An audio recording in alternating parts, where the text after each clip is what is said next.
The last breath. The exquisite crystal spires of Lumina Station glimmered against the backdrop of swirling nebula gases, a testament to the architectural brilliance of the Viridian people.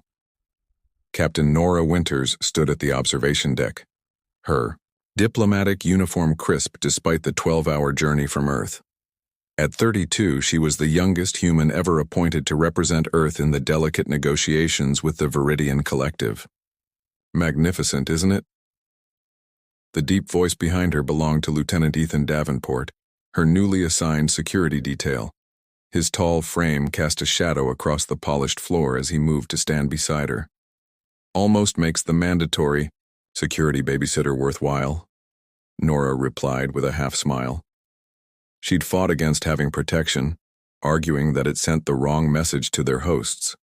Ethan's laugh was unexpected, warm, and genuine. "I'll try to be the least intrusive babysitter possible, Captain." Something about him was instantly disarming. Perhaps it was the laugh lines around his eyes that softened his otherwise military bearing. Or maybe the way he seemed genuinely interested when she spoke about the diplomatic mission. "The Viridians value honesty above all else," she explained, as they walked toward their quarters. "If these negotiations succeed, Earth gains access to their renewable energy technology. If I mess up..." She trailed off. "No pressure," Ethan quipped, his hand briefly touching her shoulder. The casual contact sent an unexpected warmth through her. Over the next 3 weeks, Ethan became more than security. He attended every meeting, standing quietly at the back of the room. Yet somehow Nora always felt his supportive presence. In the evenings, they'd debrief over meals, his insights surprisingly valuable for someone whose job was supposedly just muscle. "You should have been a diplomat," she told him one night after he'd helped her understand a particularly nuanced cultural reference that had confused her during negotiations. "Too straightforward," he replied, those green eyes crinkling with amusement. "I prefer knowing exactly where I stand and what I'm fighting for." Nora found herself sharing things she rarely discussed. Her childhood in the post-war colonies, her parents' sacrifice that enabled her education. He listened without judgment, offering pieces of his own story in return. "My grandfather was there when we made first contact," Ethan said quietly one evening. He said it changed everything about how he saw humanity's place in the universe. "Is that why you joined the diplomatic security service?" she asked. "Partly." His smile held something she couldn't quite read. "I believe in protecting the bridge builders." The moment hung between them, charged with something neither acknowledged. Nora told herself their growing closeness was simply the result of being the only two humans on a station of aliens. Yet, in quiet moments, she found herself watching him. The way his hands moved when he spoke, how his eyes always seemed to find hers across a crowded room. On the final day of negotiations, success seemed imminent. The Viridian High Council had responded positively to Earth's proposals, and the signing ceremony was scheduled for the following morning. Nora and Ethan celebrated with a quiet dinner, the conversation flowing easily between them. "To successful bridge building," Ethan toasted, his glass meeting hers with a soft clink. "And to excellent babysitters," she added with a smile that he returned. The alarm blared at 0300 hours, jerking them both from sleep. The station's automated system announced in multiple languages, "Critical structural failure detected. Emergency evacuation protocol initiated." Nora met Ethan in the corridor, both still pulling on clothes. His expression had transformed, all warmth replaced by focused intensity. "Station's primary hull has been breached," he reported, grabbing emergency supplies from a wall compartment. "We need to get to the evacuation pods." They moved quickly through corridors already filling with panicked Viridians. Ethan's hand never left the small of her back, guiding her through the chaos. A violent shudder ran through the station, throwing them both against a wall. "What was that?" Nora gasped. "Secondary breach." Ethan's voice remained steady, even as emergency lights bathed everything in pulsing red. "The integrity field can't hold much longer." They reached the council chambers to find several Viridian dignitaries trapped behind a fallen support beam. Without hesitation, Ethan rushed forward to help, his enhanced military strength allowing him to lift the beam enough for the aliens to escape. "Get them to the pods," he ordered Nora. "I'll check for others." "Lieutenant, that's not—" she began. "Captain, your mission is to protect these delegates. Mine is to protect you. Go." The authority in his voice brooked no argument. Nora guided the Viridians toward the evacuation area, glancing back to see Ethan disappearing down another corridor. The station groaned around them, metal screaming against metal as structural supports failed. By the time they reached the evacuation area, most pods had already launched. Only one remained, a small vessel designed for emergency diplomatic use. "Get inside," she instructed the Viridians, helping the wounded board first. "Where is Lieutenant Davenport?" she demanded of the station's evacuation coordinator. The slender alien checked a terminal. "Human life sign detected in Sector 7. Sector 7 now decompressing." Horror washed through Nora. "Hold this pod," she ordered, turning back toward the corridor. She found Ethan dragging an injured Viridian toward them, his face contorted with effort. Behind him, emergency bulkheads were closing, sealing off the decompressing sections. "The last pod is waiting," she called, rushing forward to help with the injured alien. Together they carried the Viridian to the evacuation area, but as they approached the final bulkhead, a sickening crunch echoed through the station. The lights flickered, then died completely, emergency power barely illuminating their path. "The main support structure has failed," the coordinator announced. "Complete station collapse imminent. Pod must launch immediately." Ethan's expression hardened as he assessed the situation. "The pod's capacity? 7 Viridian or 5 human equivalent," the coordinator replied. Nora counted quickly. "We have 6 Viridians plus us. We'll be over capacity." Ethan nodded, his decision already made. "Get them aboard, I'll seal the bulkhead manually." "What? No, there has to be another way." Panic rose in Nora's throat. "The manual override is on this side, Captain." His voice softened as he touched her face briefly. "Someone has to stay." "I outrank you, Lieutenant," she said desperately. "I order you to protect you and the mission," he finished. "Which is exactly what I'm doing." Before she could protest further, he shoved her into the pod with the Viridians and slammed his hand against the emergency seal. Through the viewport, Nora watched in horror as Ethan moved to the bulkhead controls. The station shuddered violently. Ethan worked the manual controls, muscles straining as he forced the massive bulkhead to close. Their eyes met through the viewport, and for one impossible moment time seemed to stop. Ethan smiled, that same warm smile she'd come to treasure, and mouthed words she couldn't hear but somehow understood. "Worth it." The pod ejected automatically as the bulkhead sealed. Nora pressed her hands against the glass, watching Ethan's figure grow smaller as they pulled away from the doomed station. Emergency depressurization had already begun in his section. She could see his body straining against the effects, blood vessels rupturing in his eyes and exposed skin. His hand remained raised toward hers as he slid down the bulkhead, still facing her. She held his gaze until the darkness took him, his eyes fixed on hers as life escaped him. The station exploded moments later, the shockwave battering the small pod. But they were safe. All of them except the one who had made it possible. Years passed. The successful, albeit traumatic, first contact with the Viridians launched Nora's diplomatic career to unprecedented heights. The tragedy had bonded human and Viridian interests, with Ethan hailed as a hero by both species. Nora rose through the ranks, eventually becoming Earth's most respected ambassador. But she never forgot. Every commendation, every treaty signing, every milestone, she silently dedicated to the man who had died so she could live. On her office wall hung a small hologram, Lieutenant Ethan Davenport's official portrait, his eyes crinkling with that familiar warmth. 60 years later, Ambassador Nora Winters stood before a memorial wall on Earth, her once auburn hair now silver, her posture still proud despite her advanced years. Her fingers traced the name etched in gleaming metal. Ethan Davenport. My final mission, she murmured to the memorial. Then retirement, old friend. Her aide approached respectfully. Ambassador, your escort for the Centennial Peace Conference has arrived. Nora turned, prepared to greet whatever young officer had drawn the short straw of accompanying an aging diplomat on her last assignment. The world around her ceased to exist as a ghost stepped through the doorway.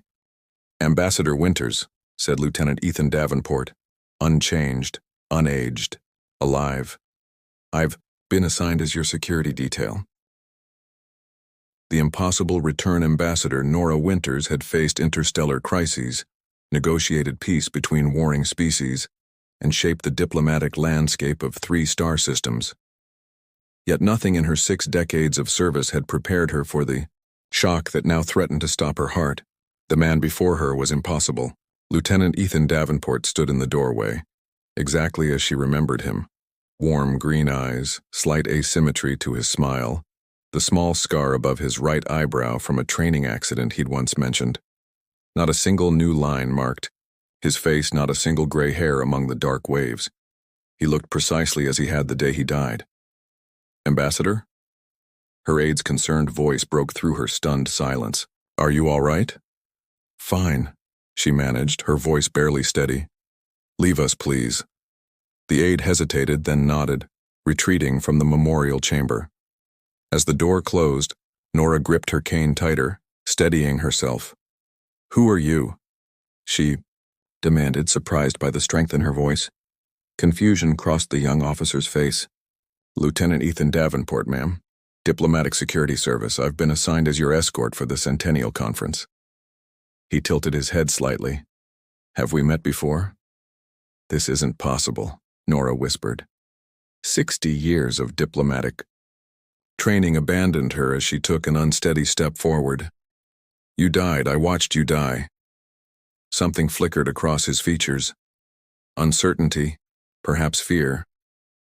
Ambassador, I assure you I'm very much alive. Perhaps you've confused me with the station explosion, she interrupted. Lumina Station. You sealed the bulkhead manually. You died from decompression while looking at me through the viewport.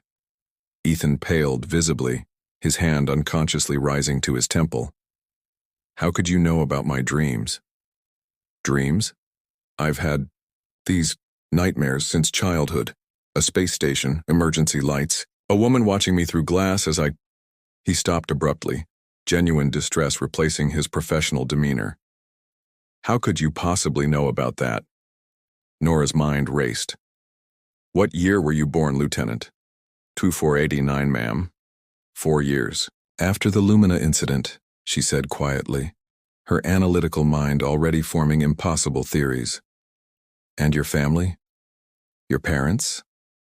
I was raised in a state home, he answered, wariness creeping into his expression. Orphaned as an infant. Ambassador, with respect, what is this about? Instead of answering, Nora moved to the memorial wall, her aged finger tracing the engraved name. Come here, Lieutenant. Hesitantly, he approached, then froze as his eyes found his own name etched in the polished surface. That's not possible. Lieutenant Ethan Davenport, Nora read aloud, died 2485 Lumina Station, sacrificed his life to save Ambassador Nora Winters and 6 Viridian dignitaries, ensuring the success of humanity's first treaty with the Viridian Collective. The color had drained from his face. This must be some mistake. A coincidence. I don't believe in coincidences, Lieutenant. Not when you have the same name, the same face, even the same scar. Her weathered fingers reached up, almost touching his temple before she caught herself. And certainly not when you dream of your own death. The tension between them was palpable as they boarded the diplomatic shuttle bound for New Geneva. The Centennial Peace Conference would mark the official retirement of Earth's most celebrated ambassador, and Nora had insisted that Lieutenant Davenport remain her escort, despite his visible discomfort. We need answers, she told him quietly, as their shuttle entered orbit.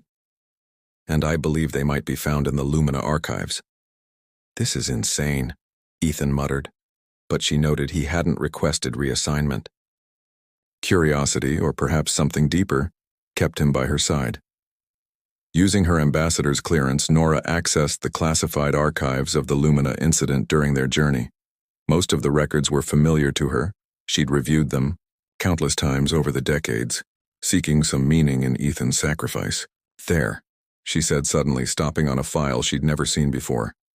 Project Kronos. The file was heavily redacted, but fragments remained legible.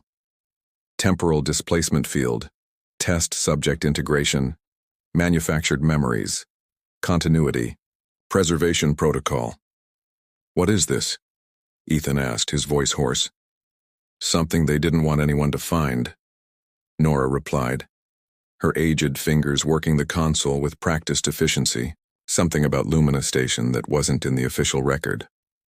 As more documents appeared on the screen, a disturbing picture began to emerge. Lumina Station hadn't been built solely for diplomatic purposes. It had housed a classified research wing exploring theoretical temporal physics. Documents referenced experiments with localized temporal bubbles and consciousness transfer across timelines. They were experimenting with time, Nora breathed, the implications staggering. The station wasn't just a diplomatic hub, it was a laboratory. One document in particular caught her attention, a personnel file for Subject Alpha. The genetic profile was heavily encrypted, but one detail remained clear: a distinctive genetic marker indicating a predisposition for temporal sensitivity. This genetic marker, she said, turning to Ethan. Would you consent to a comparison scan? His jaw tightened, but he nodded. I want to know the truth as much as you do, Ambassador. The shuttle's medical bay was basic but sufficient. The scanner hummed as it analyzed Ethan's genetic structure, comparing it to the partial profile from the archive. Seconds stretched into minutes as they waited in tense silence. Finally, the console chimed. Match confirmed. Ethan stared at the screen, his expression unreadable. What does this mean? It means, Nora said slowly, that you weren't just randomly assigned to Lumina Station 60 years ago. You were chosen, selected for something they called the continuity protocol. Further digging revealed fragments of the truth. Lumina's researchers had discovered a temporal anomaly near the station's location. They had theorized that under specific conditions, a genetically predisposed individual might serve as an anchor point between timelines, preserving continuity even through catastrophic events. They were playing with forces they didn't understand, Nora said, anger seeping into her voice. And they used you as their guinea pig. Used us both, Ethan corrected quietly. They placed you there too, didn't they? The perfect witness. The arrival at New Geneva temporarily interrupted their investigation. As the guest of honor, Ambassador Winters was immediately swept into diplomatic formalities. Ethan remained close, their shared secret creating an intimacy that transcended their brief acquaintance. During a lull in the proceedings, they retreated to Nora's assigned quarters to continue piecing together the puzzle. According to these notes, Ethan said, reviewing a partially decrypted file, the station's explosion wasn't an accident. It was engineered, a controlled test of their temporal theory. They sacrificed hundreds of lives for an experiment? Nora's hands trembled with rage. Including yours. Not just mine, Ethan replied, his eyes meeting hers. Yours too, in a way. They robbed you of... He trailed off, unable to articulate what might have been. The unspoken hung in the air between them, decades of a life never shared, possibilities forever closed by death and duty. The dreams, Ethan said finally. They're not dreams at all, are they? They're memories. Your memories of me, somehow transferred across time. Or your own memories, preserved through whatever they did to you. Nora moved to the viewport, gazing out at the distant stars. The question is, what happens now? The answer came unexpectedly. During the memorial ceremony the following day, as Nora prepared to give her final address, an urgent communication arrived from Earth's Intelligence Division. Ambassador, the officer whispered. We've detected unusual temporal readings at the Lumina Memorial Site, similar to those recorded 60 years ago. Nora exchanged a look with Ethan. The experiment isn't over, she realized. It's still running. Against the protests of conference security, they departed immediately for the Lumina Memorial, a preserved section of the original station, maintained in orbit as a historical monument. As their shuttle approached, instruments confirmed the presence of a growing temporal distortion. They're trying to close the loop, Ethan said, studying the readings. Whatever happened 60 years ago created a temporal fracture. Now it's destabilizing. The memorial was deserted when they arrived, emergency protocols having evacuated all personnel. In the central chamber, where a holographic projection usually displayed the station's final moments, a shimmering distortion hung in the air, a rift in reality itself. It's beautiful, Nora whispered, approaching the phenomenon. The rift pulsed with energy, casting prismatic light across the preserved remnants of the station. And deadly, Ethan added, consulting his scanner. It's growing. If it continues, it could create a cascading temporal collapse. As they watched, the rift expanded suddenly, revealing glimpses of another time. Emergency lights, panicked figures running, the station as it had been during its final moments. It's showing us the past, Nora realized. The day you died. Ethan approached the console nearby, which had inexplicably activated despite being merely a memorial replica. These readings, they match those in the classified files. Someone has remotely triggered a reactivation of the original experiment. Who would do that? After 60 years? Someone who wants to ensure the loop closes properly. Ethan's expression hardened as he worked the controls. Someone who benefits from maintaining the timeline where I die and you live to become Earth's greatest ambassador. Understanding dawned on Nora. The continuity protocol wasn't just about preserving timelines. It was about shaping them, creating the perfect outcome. At the cost of my life, Ethan said quietly. And perhaps more importantly, our chance. Their eyes met across the chamber. 6 decades of separation collapsing into a single moment of clarity. The connection they had begun to form on Lumina Station hadn't been coincidental. It had been calculated, designed to make his sacrifice more meaningful, her survival more impactful. The rift pulsed again, expanding further. Through it, they could now clearly see the evacuation area, the final pod, a younger Nora watching in horror as Ethan sealed the bulkhead. It's happening again, she whispered. The loop is trying to complete itself. Ethan moved to her side, his hand finding hers. Not this time. With grim determination, he approached the control console, fingers flying across the interface. The original experiment created a paradox, a version of me that both died and didn't die. Now the timeline is trying to resolve itself by eliminating the contradiction. By killing you again, Nora said, fear gripping her heart. Unless we can break the cycle. His eyes met hers, reflecting the same warmth she remembered from 60 years before. Trust me. Without hesitation, she nodded. Ethan initiated a complex sequence, overriding the memorial's safety protocols. Instead of fighting the rift, we're going to complete it, but on our terms. The rift expanded to fill nearly half the chamber, the past bleeding into the present. Through it, they could see Ethan's younger self at the bulkhead controls, preparing for his sacrifice. Now, Ethan said, taking Nora's hand firmly in his. We walk through together. What will happen? She asked, her aged heart pounding with both fear and hope. I don't know, he admitted. But whatever comes next, we face it together, the way we should have had the chance to do 60 years ago.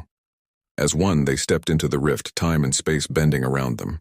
The last thing Nora saw was the impossible meeting of eyes, the Ethan beside her locking gazes with his younger self across the chasm of decades, before light engulfed them both. When the brightness faded, they stood in a place that was neither past nor present. The station around them appeared whole yet somehow different, redesigned as if someone had taken the original plans and improved upon them. Where are we? Nora asked, then stopped in surprise at the sound of her own voice. Stronger. Younger. Ethan stared at her in wonder. You're... She looked down at hands no longer marked by age, felt the strength in limbs that had been failing her. Somehow she had been restored to the woman she had been that day on Lumina Station. We've created a third timeline, Ethan realized, checking a nearby terminal. The date. It's a week before the original incident, before the experiment was activated. We've been given a second chance, Nora whispered. But why? How? Ethan's smile held all the warmth she remembered, but now with an understanding that transcended time itself. Perhaps the universe believes some connections are worth preserving even across time. Together they walked toward the observation deck where crystal spires once again glimmered against the backdrop of swirling nebula gases. This time, no catastrophe awaited them. Only possibility. Worth it, Ethan said softly, echoing the words he had mouthed to her 60 years before, his hand finding hers as they faced the future together.